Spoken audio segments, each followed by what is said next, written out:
오늘 요한복음 21장 15절부터 18절까지 말씀을 가지고 부활의 주님께 받는 선물이라는 제목으로 말씀을 나누도록 하겠습니다. 중학교 2학년 때였던 것 같습니다. 사춘기고 친구들이랑 어울려 다니는 게 너무 좋다 보니까 중간고사가 코앞인데 시험 공부를 하지 않은 거예요. 그래도 뭐 어느 정도는 하겠지 자신감을 가지고 시험을 봤는데 성적표를 받고 깜짝 놀랐습니다. 수학 성적표를 딱 받았는데 반도 못 맞은 거예요. 그날 성적표를 가지고 집에 돌아가야 되는데 앞이 깜깜하더라고요. 부모님이 성적표를 보면 뭐라고 하실까? 그 앞에서 나는 어떤 표정을 짓고 어떤 말을 해야 될까? 그러다 보니까 집으로 돌아갈 용기가 나지 않는 거예요. 그래서 저녁 늦게까지 이렇게 집 주위를 방황하다가 늦게서야 집에 들어갔던 적이 있습니다. 그 성적표를 부모님께 보여드릴 용기도 없었고 또 자존심도 너무 상하고, 그리고 그것 때문에 속상해하실 부모님을 생각하니까 여러 가지로 마음이 불편했던 것 같습니다. 여러분은 그런 적 없으십니까? 염치도 없고 용기도 나지 않고 그냥 마음이 한없이 불편했던 때가 여러분도 아마 있을 거라고 생각이 듭니다. 오늘 요한복음 21장에 제자들이 바로 그랬습니다. 예수님이 십자가에 잡혀 죽으시던 그날 밤 제자들은 모두 도망쳤습니다. 예수님이 외로이 혼자 계시던 그 십자가를 뒤로 하고 다 살겠다고 도망쳐 버렸습니다. 그리고 나서 그들은 예수님의 부활하셨다는 이야기를 들었지만 예수님을 볼 용기가 나지 않았습니다.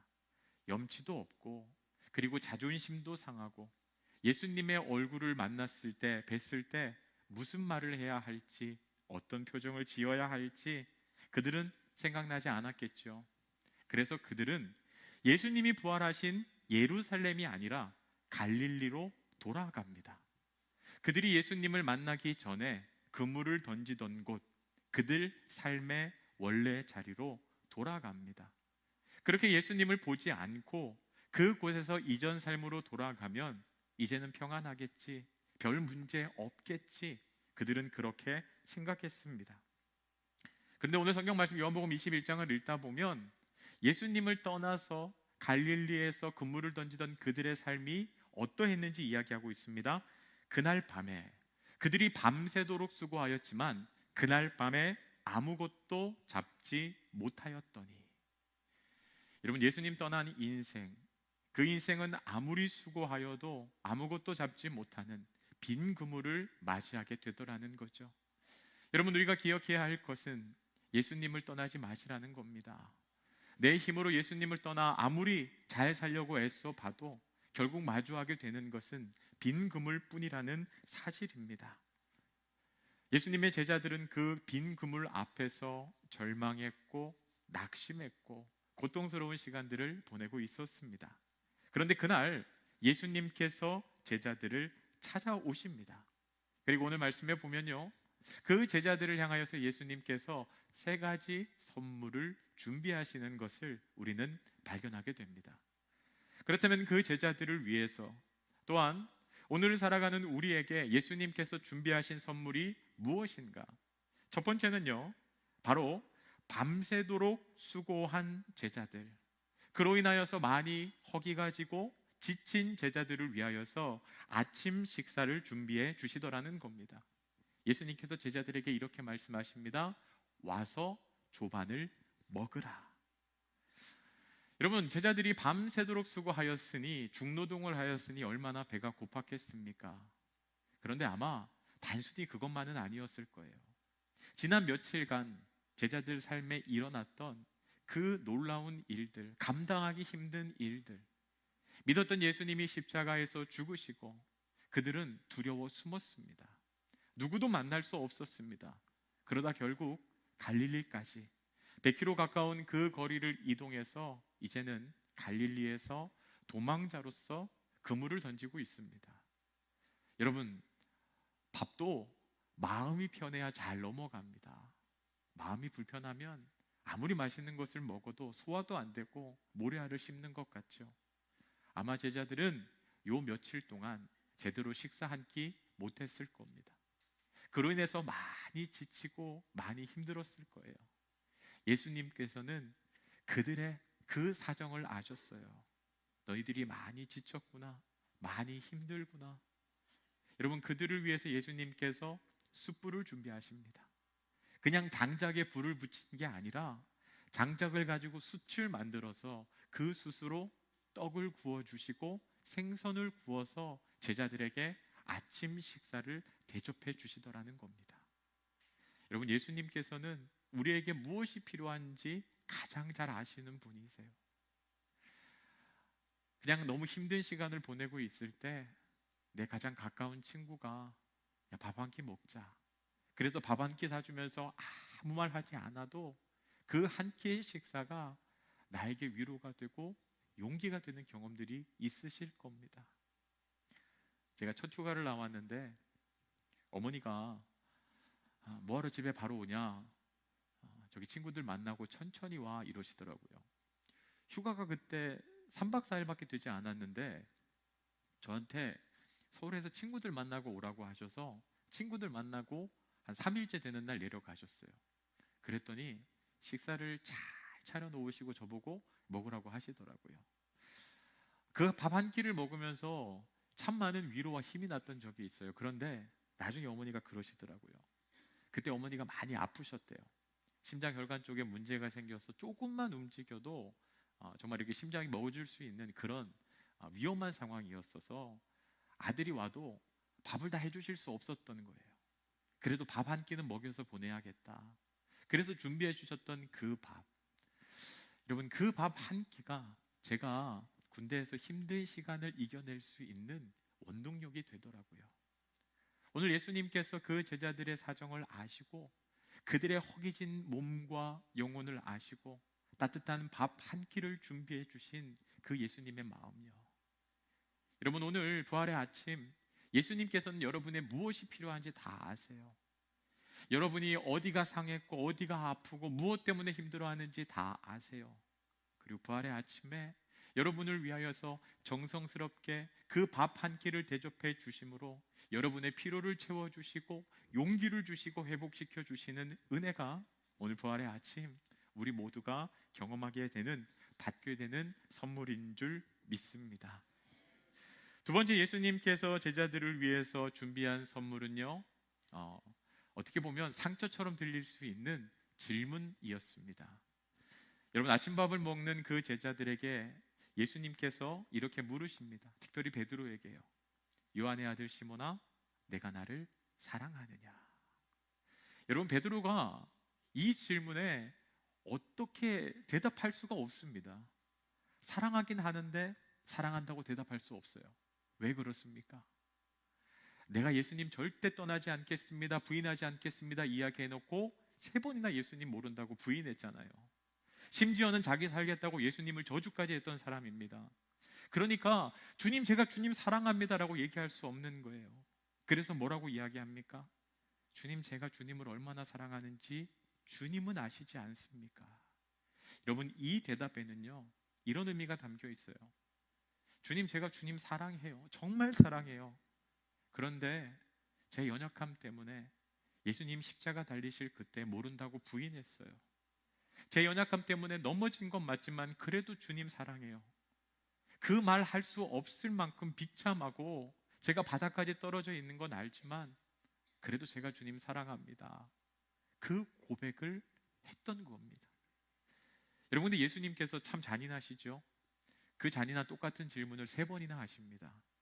상처난데 또 때리고 또 때리고 또 때리고 하는 것 같아요. 왜 예수님께서 그렇게 하실까요? 그건 베드로를 상처 주기 위함이 아닙니다. 베드로를 회복시키기 위함이었습니다. 언젠가 목사님들과 모인 자리에서 이런 이야기를 한 적이 있어요. 한 목사님이 이마에 상처가 크게 났는데 이 흉터가 아주 안 좋게 이렇게 난 거예요. 그래서 그 목사님이 그 자리에 의사 선생님이 계셨거든요. 이 흉터 어떻게 하면 없앨 수 있냐고 물어보시더라고요. 그때 의사 선생님이 이렇게 대답하셨어요. 그 상처난 부분을 예리한 칼로 똑같이 자르고 그리고 실력 있게 꼼꼼하게 이렇게 다시 꿰매면 자연적으로 치유가 된다고. 그때 잘 못 꿰매서 이렇게 큰 흉터가 남긴 거기 때문에 다시 찢고 다시 꿰매면 흉터 없이 아물 수 있다는 얘기를 하더라고요. 제가 그 이야기를 듣다가 상처 자국을 지우기 위해서 다시 상처를 낸다라고 하는 그 말이 마음에 확 와닿더라고요. 여러분, 오늘 예수님께서는 어떻게 보면 잔인할 수 있는 질문을 하십니다. 요한의 아들 시몬아, 내가 나를 사랑하느냐? 여러분, 그런데 만일 이 질문을 하지 않으셨다면 베드로는 예수님을 사랑한다는 고백조차 할 수 없는 채로 그 인생을 마감해야 했을지 모릅니다.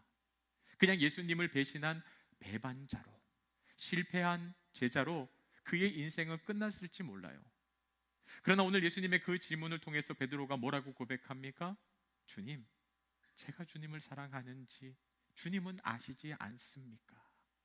사랑의 고백을 할 수 있게 돼요.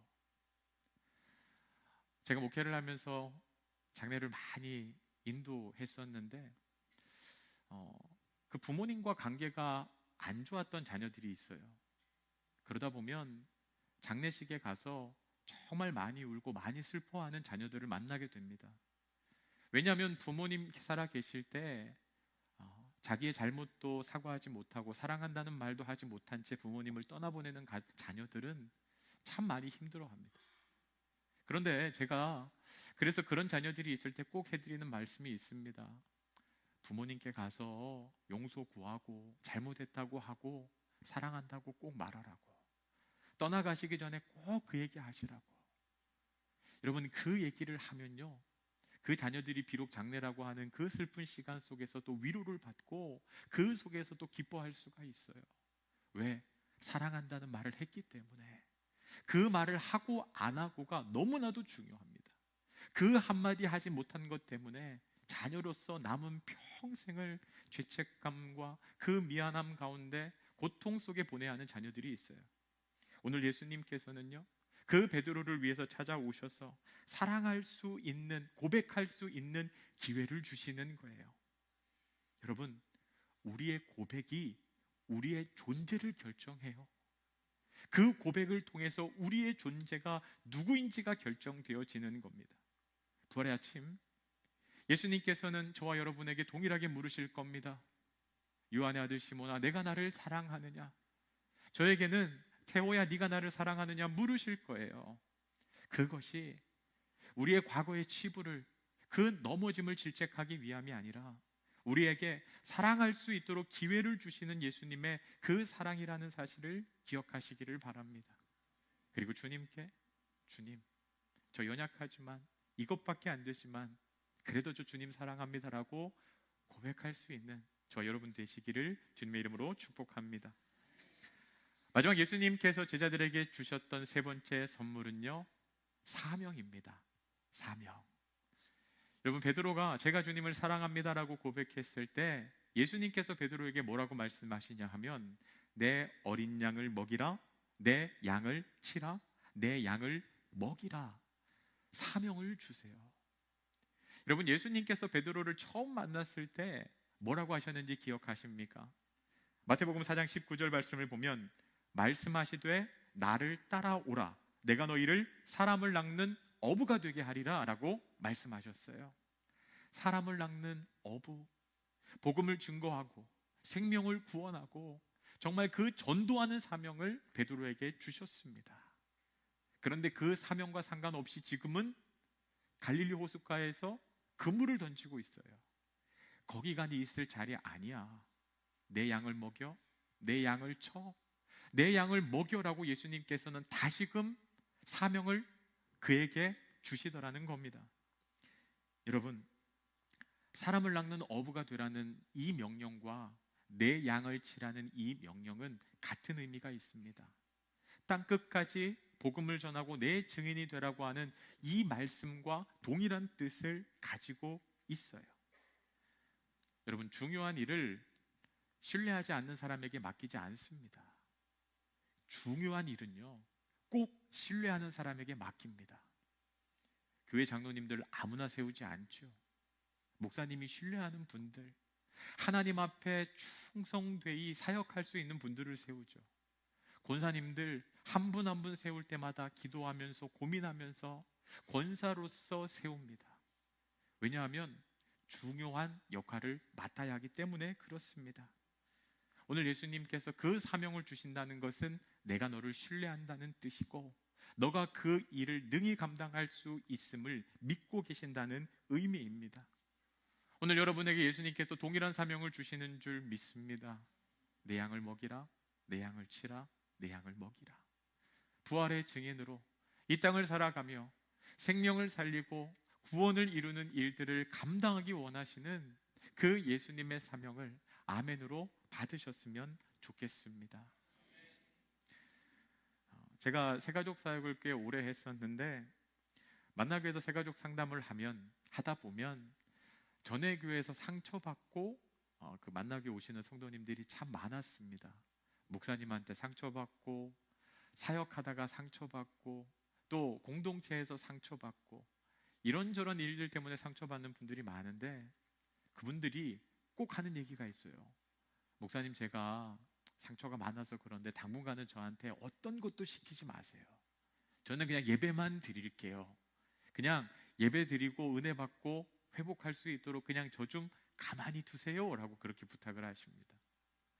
근데 여러분, 제가 그런 이야기 들을 때마다 그냥 가만히 은혜만 받는다고, 그냥 예배만 드린다고 진정으로 회복되는 건 아닙니다 얘기를 하고 싶지만 꾹 참습니다. 그러다 이분들이 어느 정도 이렇게 적응하시면 제가 사명 감당하셔야 됩니다, 사역하셔야 돼요, 그렇게 이야기를 해요. 여러분, 만일 상처가 났는데 안에서 곱는데 가만히 두면 어떻게 되겠습니까? 더 많이 곪게 되고 더 상처가 커지게 돼요. 여러분, 상처가 나면 칼을 가지고 그 부분을 째야 됩니다. 고름을 짜내고 소독하고 다시 꿰매야 됩니다. 그래야 깨끗하게 치유될 수 있죠. 가만히 두면 더 많이 곪고 상처가 더 커지게 되는 거예요. 여러분, 우리 영혼도 마찬가지입니다. 우리 영혼 상처받은 대로 두면요, 저절로 아물지 않습니다. 괜찮겠지 싶지만 더 상처가 심하게 되어 있어요. 여러분, 정말 우리가 그 내면의 상처와 영혼을 회복할 수 있는 길은 어디에 있습니까? 예수님 앞에 나아가는 거예요. 예수님 앞에 내가 주님을 사랑합니다라고 고백하셔야 되고요, 내 양을 먹이는, 내 양을 치는 그 사명의 자리 가운데 나올 때라야 온전한 치유와 회복을 경험할 수 있다는 사실이에요. 여러분, 베드로가 예수님을 3번이나 부인한 배신자로, 도망자로 삽니다. 그가 갈릴리에서 어부로서 금을 던지고 있었으면 그의 인생이 회복될 수 있을까요? 아니에요. 그의 인생의 진정한 회복은 언제 일어납니까? 예수님 앞에 자기의 사랑을 고백하고 예루살렘 교회로 돌아갔을 때요. 그곳에서 성령의 임재를 경험하고 베드로가 광장에 나아가서 외치기 시작합니다. 복음을 선포합니다. 그때 한꺼번에 그의 설교를 듣고 5,000명이 3,000명이 회개하고 예수께로 돌아오는 놀라운 역사가 일어나게 됩니다. 성전 미문에 베드로와 요한이 함께 기도하러 갔을 때 안진뱅이를 만나게 되죠. 그때 베드로가 선포합니다. 은과 금은 내게 없거니와 내게 있는 것으로 너에게 주노니 나사렛 예수 그리스도의 이름으로 일어나 걸으라. 그 믿음의 선포를 할 때 그가 일어나 걷기도 하고 뛰기도 합니다. 여러분, 베드로가 그 사명 가지고 나아갈 때 얼마나 놀라운 역사가 일어나냐 하면, 사람들이 그 베드로의 그림자에만 닿아도 나의 병이 나을 것을 기대하고, 심지어 그런 놀라운 기적의 역사가 일어나게 됩니다. 그의 인생의 진정한 치유는 그가 사명의 자리에 순종함으로 나아갈 때 온전한 회복과 치유가 일어났다는 사실을 기억하시기를 바랍니다. 오늘 예수님께서는 우리에게 동일하게 이 3가지 선물을 허락하여 주실 겁니다. 아침 식사를 준비하여 주시고요, 네가 나를 사랑하느냐 물을 것이고 내 양을 먹이라라고 사명을 허락하여 주실 겁니다.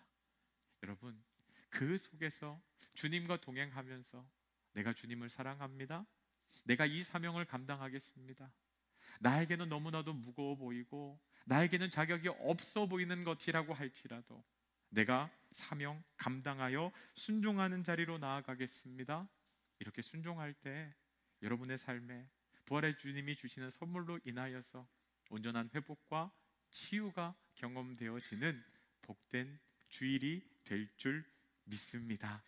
아멘.